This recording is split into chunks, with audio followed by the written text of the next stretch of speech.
If you've been watching our videos for any amount of time, you've probably seen me promoting Kuala Lumpur, Malaysia as a great place to live with consumer conveniences and a lot of the things that Asia has to offer. Kuala Lumpur is one of the most underrated and most livable cities in the world for nomad capitalists, in my opinion. Langkawi, the duty-free island, is a great place to relax. Penang has great street food, and the whole country of Malaysia has a lot of opportunities and is very tax-friendly. What you're going to be looking for mainly is living on Peninsula Malaysia. The Borneo part of Malaysia, if you haven't seen Malaysia before, there's actually two different parts that are not connected. They're separated by water. The Borneo part is made up of Sabah and Sarawak. There are a few places you might want to live in there. The tax haven Labuan is there. And then Brunei is kind of stuck in the middle, tiny little sultanate in the middle. Probably not as many opportunities for most folks to live there. So I would focus on Peninsular Malaysia. And you've got about four main places. The first is Kuala Lumpur. Of course, this is the main city. It's the hub. It's got all the consumer conveniences. You've got malls in every corner. If you like shopping, if you like eating, it's all there. And you've got a great airport that is connected not only regionally, but really all over the world. So it's very easy to live. Everything's very pleasant. And for a big city, people are very nice as well. So you can live in KLCC. That is the center of the city. It's where the Petronas Towers are, KLCC Park, all the embassies. It is the commercial center. You've got other commercial centers coming up. They're building a new Tun Razak exchange a little bit further away. That's kind of an up and coming area. You've got more expat suburban areas like Bangsar. Mont Kiara is probably the biggest cul-de-sac of Malaysia, basically a place where you need to have a car to live. Those are the places that I would probably tell people to start looking.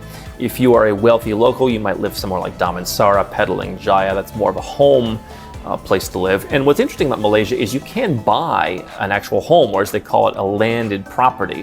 You do not have to live in an apartment. You can rent a home. You can even buy a home because foreigners can own land. It's one of the only places in Asia where you can do that. And so even in Kuala Lumpur, there are opportunities to buy land and to own a home. But those are the places where I would start.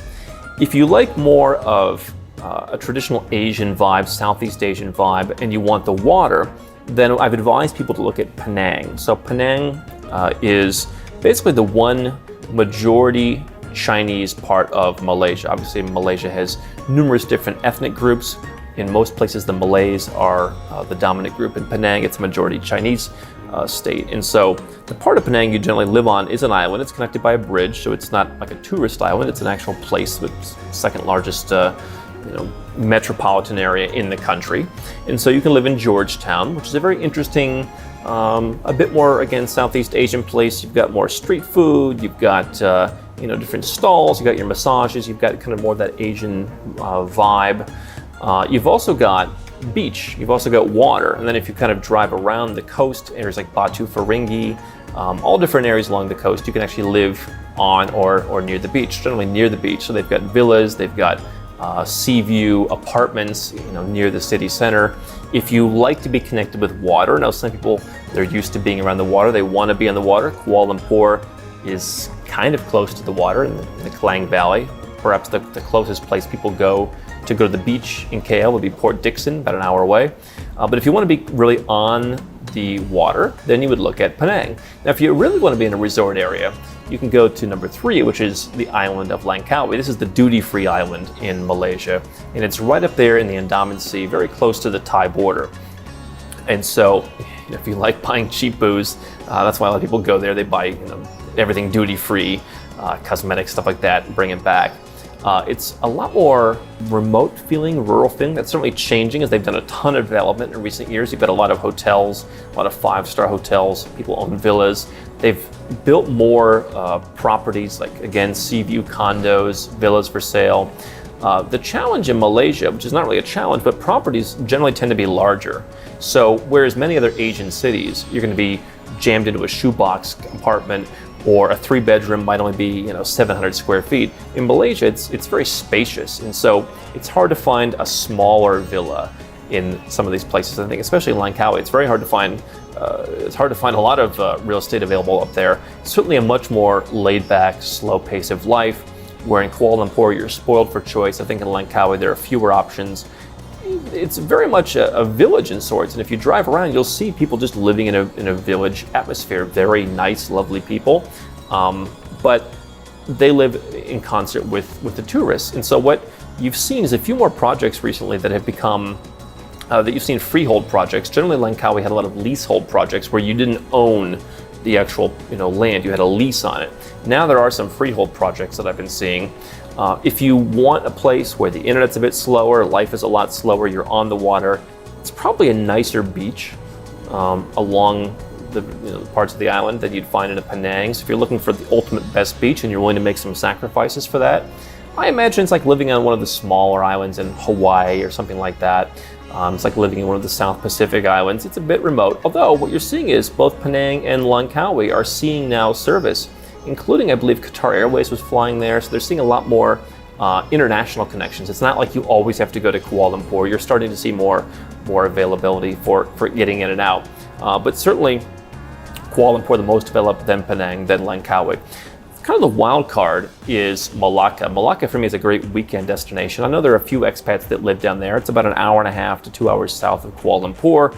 You're on the water, think of the Straits of Malacca. And so probably not a place where I think a lot of expats would want to go and live. It does have a bit more of that Southeast Asia backpacker feel, very interesting cultural influences from Malay to Portuguese, Dutch. There's really everywhere in Malaysia, very multicultural, nice country. But Malacca, if you want slower pace of life, you're not that far away from the KL airport, it's a little bit disconnected, things are a little bit slower, might be a place that you want to look at. Now, if you want to really go your own way and you want to perhaps build a villa, you can find land in some of the up and coming beach areas, for example. So at Terengganu, for example, or over in Kuantan. There's some areas on the East Coast that you're starting to see some more hotels open up. You're starting to see more tourism developed. It's pretty easy to get around Malaysia by air. And so if you're looking for something that's kind of off the beaten track, obviously you're not going to have that many expats living there. You're not going to have a lot of normal, Westerner conveniences. But those are kind of other wild cards you could look at if you're really looking to do something kind of away from it all. And there are a lot of places in Malaysia I think are nice to visit for like a weekend. For me, that's Malacca, the Cameron Highlands. They're building up Ipoh, for example. So you've got a lot of beautiful places to go. So you've got a lot of options. I think for most people, it's going to come down to Kuala Lumpur versus Penang, with kind of the smaller beach outposts as wild cards. But you have a lot of choices. And if you come to Malaysia, I think you'll find a place that gives you the level of consumer comforts that you're looking for. The real thing that I like about Malaysia is the fact that they've committed to, I believe, 2030 to be total developed first world country. I think it already equals the standards of development here in the capital that you'd find in many other Western countries, quite frankly. They're going to get up to a standard that is similar to some of the EU countries, and to be part of that and to have that permission and the ability to live here, whether it's on a work permit on a shorter term basis or 10 years on an MM2H basis, I think is worth the relatively nominal investment you have to make.